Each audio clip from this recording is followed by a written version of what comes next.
ఇప్పుడు తనని ఇంట్లోకి రానిచ్చేశాక మళ్ళీ ఇలాంటి తప్పు చేయదని, ఇంట్లోంచి వెళ్ళిపోదని గ్యారంటీ ఏంటి? అయితే ఇప్పుడు ఏం చేయమంటారు? హాసిని మా అందరి కళ్ళు పట్టుకుని క్షమాపణ అడగాలి.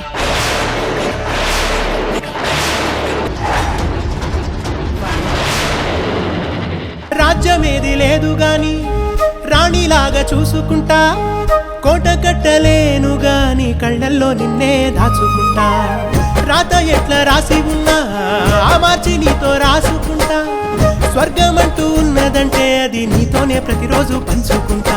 నిన్ను గన్న మీ నాన్న కన్నా అల్లారు ముద్దుగా సాదుకుంటా. నీకు కోపం